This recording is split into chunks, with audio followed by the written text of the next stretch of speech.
Gênesis capítulo 2, a partir do verso 1, está escrito: Ora, disse o Senhor a Abrão: sai da tua terra, da tua parentela e da casa de teu pai, e vai para a terra que te mostrarei.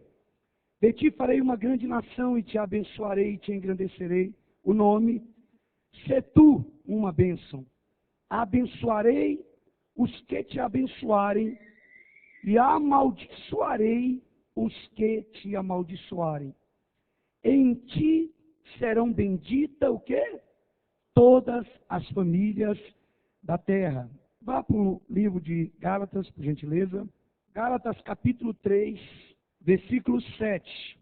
Sabei, pois, que os da fé é que são filhos de Abraão.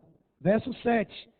Sabei, pois, que os da fé é que são filhos de Abraão. Versículo 9. De modo que os da fé são abençoados com o crente Abraão. Versículo 14. Para que a bênção de Abraão chegasse aos gentios em Jesus Cristo, a fim de que recebêssemos pela fé o Espírito prometido. Volte lá para Gênesis capítulo 12 e feche os seus olhos por um instante para nós orarmos. Senhor, nós queremos, Pai, colocar a Tua palavra diante do altar do Senhor, Pai. Pedimos, ó Deus, que o Espírito do Senhor possa ministrar ao nosso coração. Que a Tua palavra venha desatar o nosso andar. Que a Tua palavra venha despedaçar todo jugo, porque está escrito que a Tua palavra é fogo, que a Tua palavra é martelo que esmiuça a penha. É a Tua palavra que nós queremos que seja impregnada no nosso espírito nessa noite, em nome do Senhor Jesus. Irmãos, Deus faz aqui uma promessa para Abraão. Ainda não é Abraão, é Abraão. E toda promessa de Deus na vida de um homem, de uma mulher de Deus, ela sempre tem um se, ela sempre tem uma condição. Toda a palavra de Deus, toda a palavra de Deus, ela sempre vem condicionada a uma atitude nossa. Então, quando nós pegamos o livro de Deuteronômio, o capítulo 26, no capítulo 27, no capítulo 28, parte do capítulo 29, 30, 31, o Senhor está falando das bênçãos decorrentes da obediência e das maldições decorrentes da desobediência. Então ele diz, olha, vocês sempre terão diante de vocês dois caminhos. O caminho da bênção e da maldição, o caminho da vida e o caminho da morte. E o autor diz, escolhe, pois, o caminho da vida para que vivas. Então, se eu fosse dar um título a essa palavra, seria a bênção completa, a bênção plena de Deus só vem pela obediência completa. Então, muitas vezes nós desejamos, nós queremos, aspiramos a conquistar e a receber tudo aquilo que Deus promete. Mas nós não damos a totalidade do nosso ser para Deus. Nós separamos aquilo que é conveniente para a nossa vida, para o nosso dia a dia, para as situações da nossa vida, então nós caminhamos naquilo. E vira e mexe, nós colocamos uma faca no pescoço de Deus e exigimos que a promessa se cumpra, que aquilo que é prometido na palavra venha sobre a nossa vida. Mas ouça, a plenitude da bênção de Deus. E quando eu falo da bênção de Deus, meu irmão, eu estou me referindo a todas as áreas.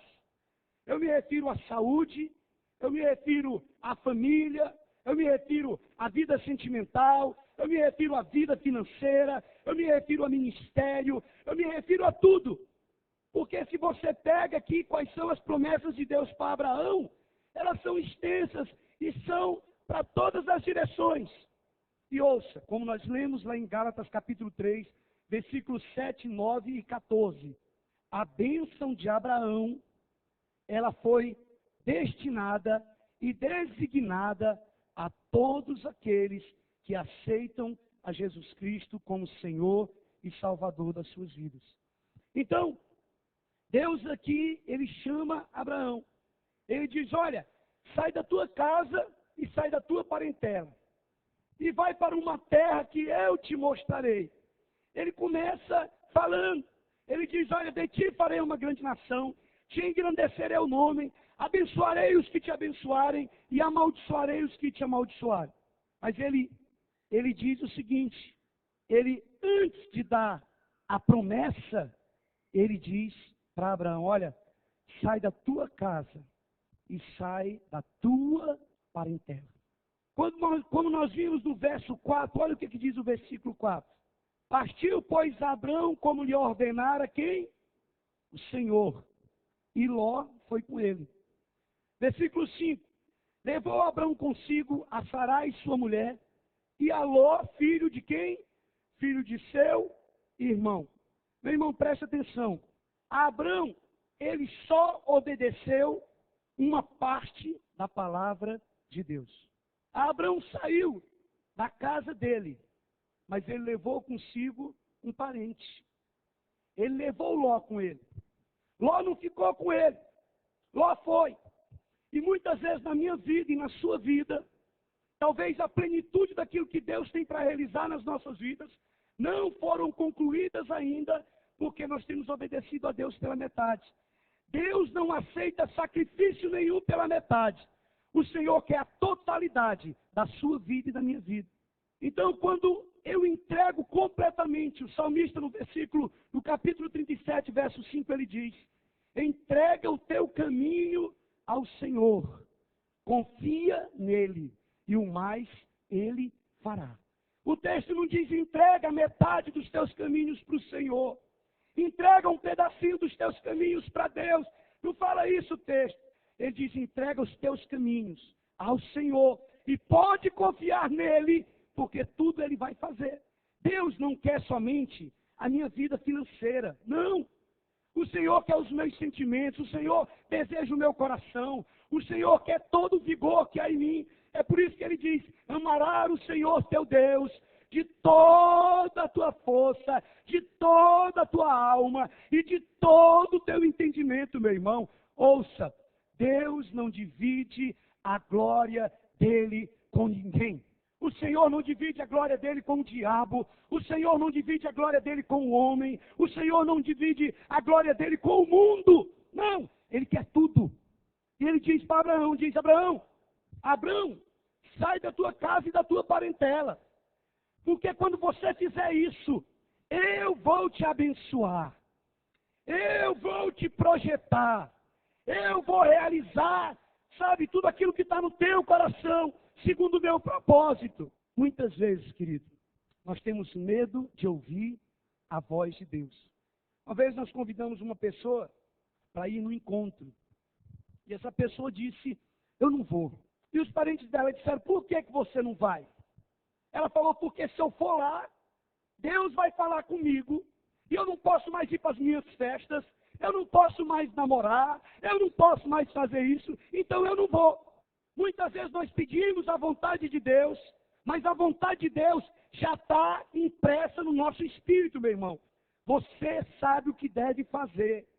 Nós não precisamos de palavras novas, nós não precisamos de revelação nova, nós não precisamos de milagres novos, não! Existe uma porção de pessoas ali ao redor de umas águas que, quando a água se revolvia, quando a água mexia, alguém pulava dentro, e a Bíblia diz que aquela pessoa que pulava era curada. E tinha um homem lá que há muitos anos estava ali na beira.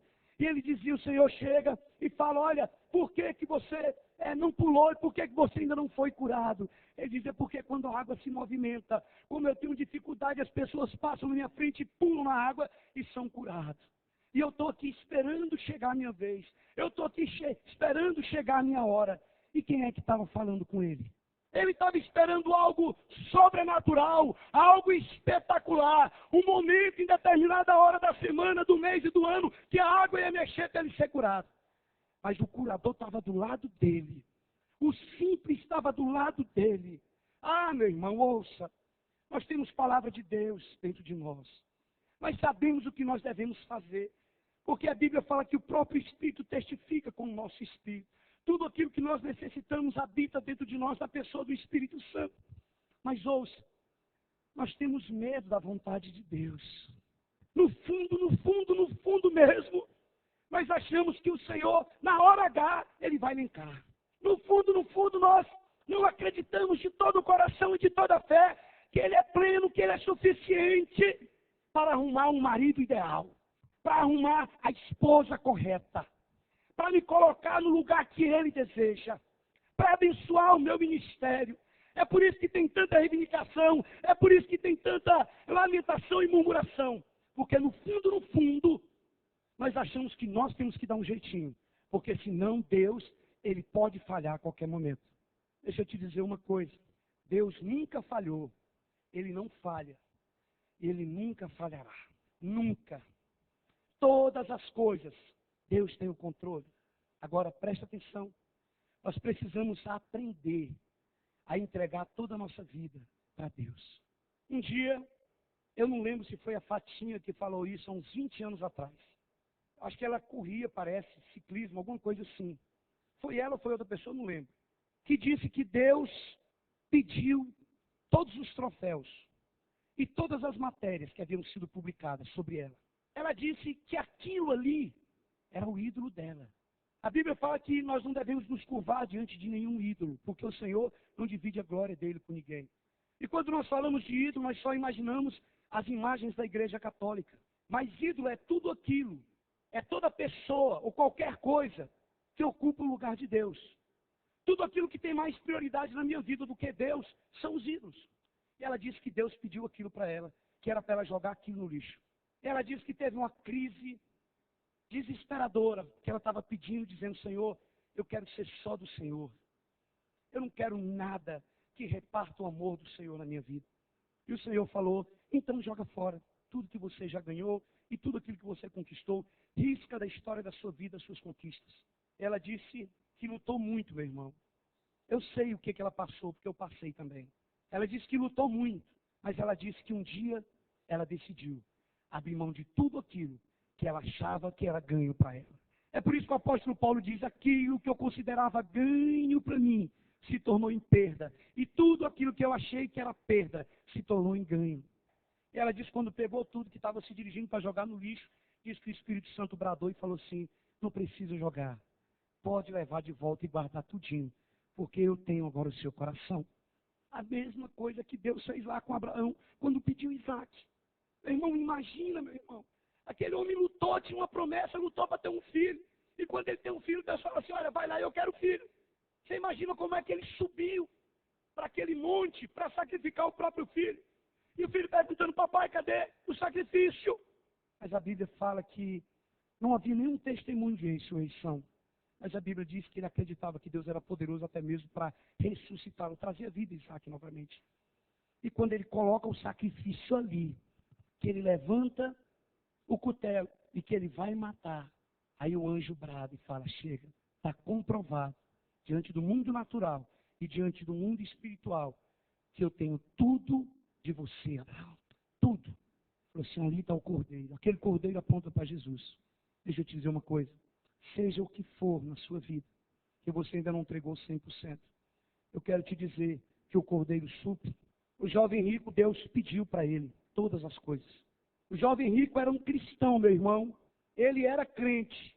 E não era qualquer crente, não. Porque quando ele chega diante do Senhor, ele fala: olha, o Senhor, ele pergunta: Senhor, o que deve fazer para herdar a vida eterna? Ele diz: tu conheces as coisas, tem que fazer isso. Ele fala: Senhor, todas essas coisas eu tenho feito, eu tenho praticado desde a minha infância. E o Senhor, só te resta uma coisa: pega tudo que tu tem e dá aos pobres. Irmão, eu não acho que Deus ia deixar ele dar aos pobres. Em outras palavras, existia só um mandamento que o jovem rico não cumpria. Era o de amar a Deus acima de todas as coisas. E ele baixou a cabeça e se retirou, porque a Bíblia diz que era muito as suas posses. Há uma promessa de Deus para nós, meu irmão.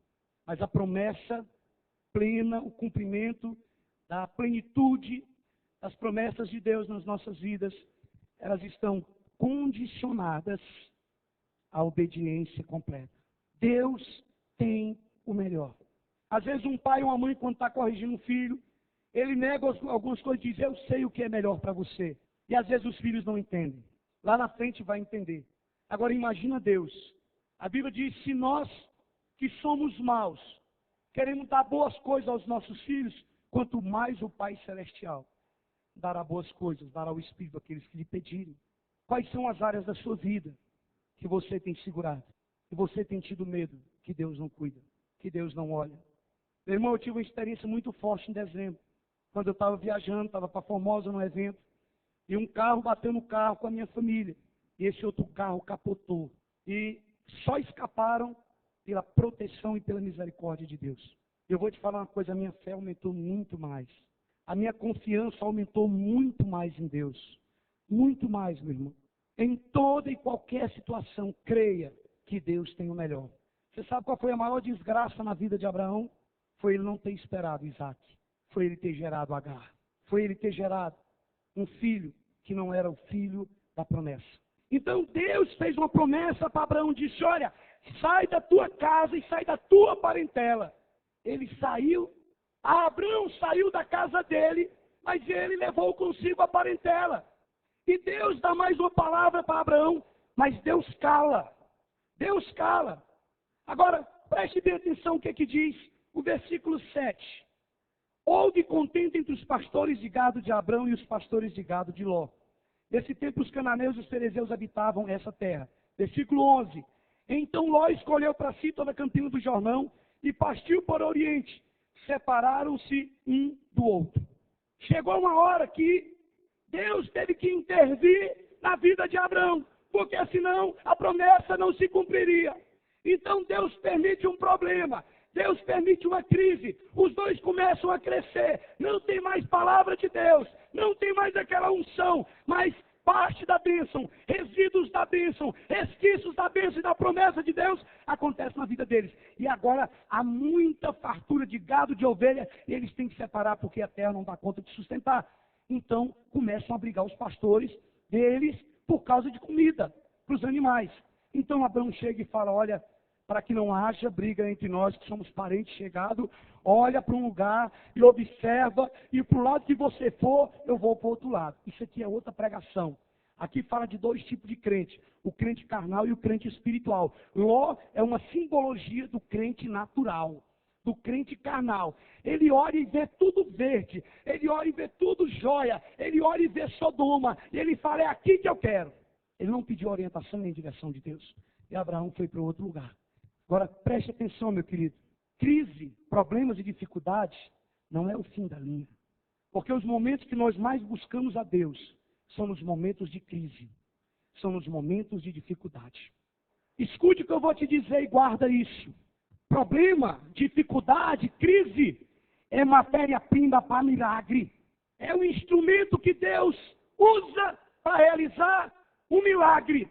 Para transformar e mudar o destino de uma família, para transformar, para mudar a vida de uma pessoa.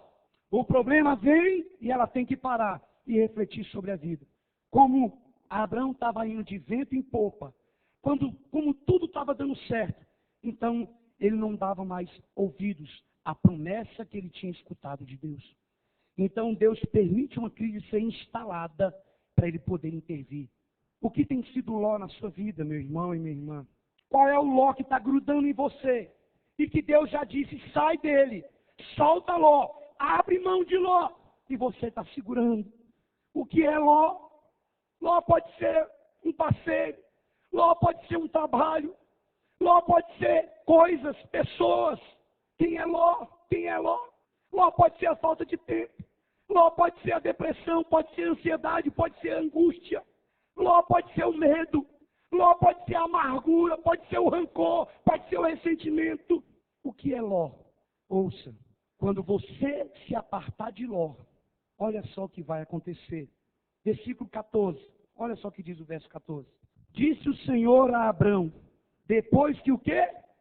Olha, queridos, muitas vezes, devido à dureza do nosso coração, devido à nossa postura, nós não conseguimos escutar a voz de Deus. A palavra de Deus só veio para ele quando Ló se apartou dele. Talvez você esteja pedindo uma palavra de Deus. Talvez você esteja querendo ouvir a Deus. Talvez você venha na igreja e nada toca o seu coração. Existe uma pedra, existe ali sabe, algo endurecido e que a palavra não entra de jeito nenhum. Nós temos que sondar o nosso coração para tentar ver se não é Ló que está impedindo a palavra de chegar. Porque o texto diz que foi só ele se separar de Ló, foi só ele se apartar de Ló. Então veio a palavra de Deus. Veio a palavra de Deus. Meu irmão, o que nos mantém firme na fé, o que nos mantém firme, superando e passando por cima de tudo, é o fato de nós termos uma palavra de Deus. E o texto diz, veio a palavra de Deus, quando Abraão se apartou de Ló. Primeiro princípio que nós aprendemos aqui, que é necessário abrir mão de tudo. Escute isso. Tudo aquilo que é bloqueio, que é empecilho. Deixa eu te dizer aqui uma crise que eu tinha quando eu me converti. Aos 18 anos de idade, eu era cabeludão, tinha um cabelão grande, imagina aí a figura. E eu comecei a entrar em crise porque eu vi escrito em Coríntios, no capítulo 11, que não era saudável que um homem usasse cabelo longo. Meu irmão, eu lutei um ano cabeludo, querendo receber uma palavra de Deus. E sentindo que a coisa estava distante, era uma crise muito grande. No dia que eu tirei a cabeleira, você não imagina como é que foi a coisa. Foi uma bênção. Eu me senti em paz. Eu não estou falando aqui de uso e costumes. Foi algo para mim, meu irmão. Para a minha vida. Mas ouça. Você quer ouvir a voz de Deus? Quantos querem a palavra de Deus? Faz assim. Entregue 100% da sua vida. Porque se Deus não dá conta de cuidar de você, se Deus não der conta de cuidar das suas coisas, ninguém dá conta. Ninguém consegue. Segundo princípio que nós aprendemos aqui. Disse o Senhor a Abrão, depois que Ló se separou dele. Ergue os olhos. Você já viu alguém erguer os olhos sem levantar a cabeça? Eu creio que o princípio aqui, a palavra de Deus aqui para Abrão é: Abrão, levanta a cabeça. Levanta a cabeça. E a palavra para você nessa noite é: levanta a sua cabeça. Talvez as coisas não estejam dando certo. Talvez algumas coisas deram errado. Mas ouça, todas as coisas cooperam para o bem daqueles que amam a Deus e que são chamados segundo o seu propósito. Levanta a sua cabeça. Levantar a cabeça fala de reagir. Levantar a cabeça fala de postura diferenciada. Levantar a cabeça fala de uma determinação para vencer, seja qual for a situação, meu irmão. A Bíblia fala que mais vale um cachorro vivo do que um leão morto. Levanta a sua cabeça. A palavra do Senhor para nós é: levanta a cabeça. Levanta a cabeça, meu irmão. Crente não é para andar de cabeça baixa. Ah, pastor, mas a coisa está ruim, não interessa. Está ruim, mas vai melhorar. Ah, Senhor, mas está tão difícil. Levanta a cabeça, é a palavra de Deus. Levanta a cabeça, meu irmão. Tem muitas pessoas que estão morrendo, sabe por quê? Porque não levantam a cabeça. Dentro de UTI, dentro de hospital, tem pessoas que desistiram de viver. Eu orei por uma mulher hoje lá em Goiatuba, que a mulher desistiu de viver. Ela está andando igual um fantoche. Ela desistiu de viver. Ela se entregou. Ela não quer mais nada. Ela baixou a cabeça. Não baixa a cabeça. Levanta a cabeça. Porque o Deus que nós servimos é um Deus que não abaixa a cabeça. É um Deus que levanta a cabeça. É um Deus que olha por cima. É um Deus que olha como águia. Meu irmão, nós somos águias. Nós somos águias de binóculos ainda. Pensa nisso. A nossa visão é frontal. É larga. Galinha que só olha de lado. Galinha que tem olho de lado. Por isso, levanta a cabeça. Levanta a cabeça, porque o outro princípio que segue é: ele diz, olha só o que ele diz, olha desde onde estás para o norte, para o sul, para o oriente e para o ocidente. Versículo 15, porque toda a terra que vês, eu te darei a ti e a tua descendência para sempre. Segundo princípio, levanta a cabeça, levanta a moral, levanta a autoestima, levanta a imagem e semelhança de Deus. Papai do céu está ali só querendo dar um totozinho para mudar tudo. A Bíblia diz que mudou o Senhor a sorte de Jó. Ele mudou instantaneamente. O Senhor pode fazer uma reviravolta na sua vida, da noite para o dia, de acordo com a forma como Ele está trabalhando no seu coração. E o outro princípio que Ele diz é: olha, isso aqui fala, sabe de quê? Tenha visão de águia. Tenha visão aberta. E tem muitas coisas que servem para alargar a nossa visão. Tem muitas coisas, meu irmão. Você escutar um bom pregador, alarga a sua visão. Você ler um bom livro, alarga a sua visão. Você andar com pessoas que têm um coração em Deus e que pensam grande, alarga a sua visão. Uma época no Flamengo surgiu dois garotos, chamado Marcelinho Carioca e outro chamado Djalminha. E o Zico chamou eles e falou, olha, anda com os bons e você vai ser igual a eles. Anda com os ruins e você vai ser pior do que eles. Visão alargada, você só consegue em Deus e através de homens de Deus. Se você anda com pessoas que têm a visão restrita, medíocre, miserável, é isso mesmo, meu irmão. Se você só compartilha, se você só tem comunhão com aquele que só faz por fumo, então é isso aí mesmo que você vai fazer. Só o do fumo. Veja as coisas, peça a Deus visão. Deus, eu quero enxergar, abre os meus olhos. Os discípulos que andavam pelo caminho de Emaús, Jesus estava falando com eles não estavam enxergando. Foi preciso Deus abrir os olhos deles. E quando abriu, eles reconheceram que era o Messias. Peça para o Senhor, ouça, seja o que for que você estiver fazendo, seja com o que for que você trabalhar, seja qual for o ministério que você exercer, meu irmão, pode me botar para trabalhar com qualquer coisa, pode me botar qualquer coisa, qualquer uma, que eu faço barulho, que eu vou atrás, que eu arrumo faixa. Eu tinha uma empresa e um dia que eu não estava vendendo, eu faltava era botar nariz de palhaço, botar uma roupa e ficar gritando no meio da rua. Eu ia no meio da rua e falava, minha amiga, entra aqui, vamos comprar galinha, vem cá, vamos comprar ovo aqui, chega aqui, vamos aqui. Fazia barulho, eu me movimentava, eu queria crescer. Meu irmão, eu não dava conta de ficar dentro da empresa e ver o concorrente na frente entrando gente e saindo. Eu lá com um cara de zagueiro que pegou conta. Reage na vida, essa visão de águia. No trabalho que você está, aonde você estiver, você pode ser o melhor. Você pode melhorar.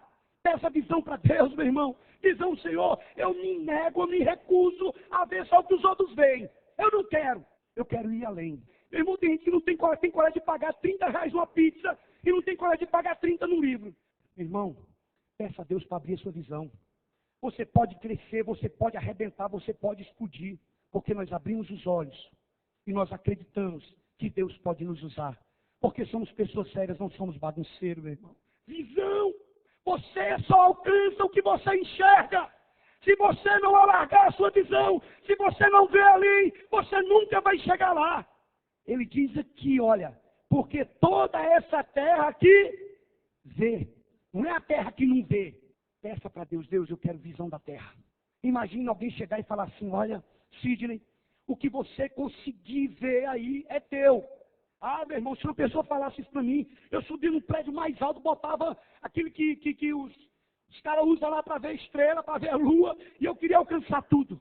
Visão, meu irmão, visão, visão, visão. Visão ministerial, visão familiar, visão financeira, visão de tudo. Porque aonde a sua visão alcançar, é ali, é até ali, o limite que Deus vai te abençoar. Outro princípio que nós aprendemos aqui, ele diz, olha, no verso 16, farei a tua descendência como o pó da terra, de maneira que se alguém puder contar o pó da terra, então se contará também a tua descendência. Mas ouça, ele deu exemplo para Abraão de estrela e de areia. Porque de noite ele podia ver e olhar como que ele seria. E ouça, a descendência de Abraão é como a estrela. São como as estrelas. Porque todo crente é descendente. Todo crente desfruta dessa promessa. Toda pessoa que se converte, Abraão recebe galardão. Porque ele foi quem recebeu a promessa. E ele colocou areia. Porque ele andava muito no deserto. E todas as vezes que ele via areia, ele relembrava a cena, a visão que Deus tinha dado para ele. Comece a criar essas imagens em você. Comece a criar a imagem das coisas mudadas, transformadas. Uma mãe que só vê um filho fumando maconha, pedra, meu irmão, é isso que vai ter. Comece a ver o filho convertido. Veja o bom, veja o melhor. Visualize a manifestação de Deus. Ele continua dizendo aqui, olha só o que aqui diz o verso 17. Levanta-te. Isso aqui fala de atitude. Atitude. Tem um filho de um pastor no Canadá que ele andava todo esculachado. E um dia ele entrando na igreja, todo doidão, e a mulher chegou e falou assim, rapaz, você é filho de pastor, rapaz. Toma uma atitude, rapaz. Ele falou, rapaz, é mesmo. Aí ele foi e fez umas camisas e colocou o nome, tome uma atitude. Aí vendeu as camisas. Aí ele foi lá e falou assim, rapaz, vou fazer mais. Aí fez mais camisa, vendeu tudo. Aí começou a fazer boné, calça, tênis, chaveiro, tudo. Ficou bilionário. Porque a mulher disse, tome uma atitude. A palavra de Deus para você é, olha, levanta. Levanta, meu irmão. Levanta. Ah, pastor, mas eu não dou conta, o Senhor vai te ajudar. Levanta, levanta, levanta. Ah, mas eu já caí 30 vezes. Levanta, Levanta, que o Senhor está dizendo, levanta, porque eu quero abençoar. E a próxima ele diz o quê? Percorre essa terra no seu comprimento, na sua largura, porque eu te darei. Outro princípio imprescindível para que nós venhamos a receber a totalidade, a plenitude das promessas de Deus. Disposição para pagar o preço. Quem tem uma vontade fraca, nunca terá uma fé forte, nunca terá um ministério forte, nunca terá nada forte, meu irmão. Se te mostras fraco no dia da angústia, é pequena a tua fé. O texto diz que percorre a terra. Eu não conheço ninguém que tenha vontade fraca, que tenha uma fé forte. Toda pessoa que tem uma vontade fraca é pessoa que vive debaixo de jugo, que vive debaixo de condenação, que vive levantando e caindo. Disposição para pagar o preço. Se é para jejuar, vamos jejuar. Se é para orar, vamos orar. Se é para ler a Bíblia, vamos ler a Bíblia. Se é para disciplinar, vamos disciplinar. Meu irmão, não interessa. Interessa que se você quiser pagar um preço, você vai conseguir. Você tem disposição para a sua vida ser transformada? Você tem disposição mesmo para lutar e para vencer? Meu irmão, está tudo à disposição. Está tudo à disposição. Outra coisa que ele fez, olha o que diz o verso 18. E Abraão, mudando as suas tendas, foi habitar nos cavaiais de Manre, que estão junto a Hebron. Nós precisamos mudar. Pessoas que não mudam, elas não vencem. Aprenda a fazer mudanças na sua vida. Mude tudo aquilo que não está bom. Mude tudo aquilo que está errado. Mude. Tem que mudar, meu irmão. Você está disposto a mudar? Você está disposto a sair da sua zona de conforto? Sabe por que muitas vezes nós temos medo de mudança? Nós temos medo do novo? É porque nós temos medo de mudar. Abraão mudou, queridos. Porque enquanto Ló foi morar em cidade, Abraão foi morar em tenda. Você sabe o que diz a Bíblia? Em Hebreus, capítulo 11, versículo 8 e 9, se eu não me engano, é que ele foi habitar em tendas, porque ele esperava a cidade edificada pelo arquiteto, pelo Criador do mundo. Naquela época, toda cidade era consagrada a um Deus. E todas as pessoas que habitavam em cidades eram obrigadas a se curvar diante dos deuses. E é por isso que ele foi habitar em tendas. O último princípio que nos levará a uma vida de vitória completa é que o texto diz que Abraão edificou um altar ao Senhor. O primeiro princípio de todos aqui, meu irmão, é a edificação de altares. Como é que está o seu altar de oração? Como é que está o nosso altar de leitura da palavra, de consagração? 10% de oração, 10% de sucesso. 50% de oração, 50% de sucesso. 100% de oração, 100% de sucesso. Altar é lugar de intimidade. Altar é lugar de entrega. Altar é lugar de sacrifício. Deus quer restaurar o altar da sua vida. Qualquer que seja o altar caído, o Senhor é perito em edificar altares. É o altar da vida moral. É o altar dos olhos. É o altar do coração. É o altar da boca. O Senhor quer edificar. O Senhor quer restaurar. Eu queria que você orasse e dissesse: Senhor, eu quero erguer altar para o Senhor. Eu quero consagrar toda a minha vida. Peça para Ele tirar o medo. Se há medo, peça para o Senhor. Feche seus olhos e comece a orar. Peça isso para Ele. Diga: Senhor, renova e restaura o meu coração, Senhor. Comece a orar, comece a orar. Entrega o teu caminho ao Senhor. Confia nele e o mais Ele fará. Ele fará sobressair a sua justiça como o sol ao meio-dia. Confia no Senhor. Confia, confia. Pode parecer que as coisas não estão dando certo. Pode parecer que não estão encaminhadas. Mas o Senhor sabe todas as coisas. O Senhor sabe todas as coisas. O Senhor sabe todas as coisas. Oh Deus, invoque ao Senhor, meu irmão. Quem tem uma vontade fraca nunca vai ter uma fé forte. Lembre disso. A palavra do Senhor, o Senhor quer trazer palavra ao seu coração. O Senhor te diz nessa noite: levanta a cabeça, ergue os seus olhos e vê, porque Ele pode mudar todas as coisas. Ele pode mudar, Ele pode transformar, Ele pode fazer. A palavra diz que quando nós passarmos pelo fogo, nós não vamos queimar. Quando nós passarmos pelas águas, nós não afundaremos, porque o Senhor é conosco. Ah, Senhor Jesus, Senhor, Senhor, nós te invocamos nessa noite. Invocamos ao teu santo nome, Senhor. E queremos aprender a descansar no Senhor. Queremos aprender a confiar, Deus, em Ti, Senhor. Porque a Tua palavra diz que a Tua misericórdia é infinita, Senhor. Ah, meu Deus. Senhor, nós queremos confiar em Ti mais e mais. Meu Deus, quando veio a palavra para Davi, se Davi queria cair na mão dos seus inimigos, ou se Davi queria cair na mão do Senhor, Davi optou por cair na mão do Senhor, porque ele confiava na infinita misericórdia do Senhor. Senhor, libera da Tua glória sobre os nossos corações. Libera da Tua glória sobre os nossos corações. E muda, Senhor, a nossa vida. Muda, Senhor, transforma, Senhor. Transforma. Dai-nos uma vontade forte no Senhor. Senhor, nós queremos Te exaltar, Pai, nessa noite. Queremos aprender a confiar em Ti, Deus. Em todas as situações e em todas as circunstâncias. Nós somos gratos a Ti, Deus, pela Tua graça, pela Tua misericórdia, Pai. Que nós possamos ter uma semana na presença do Senhor, Pai.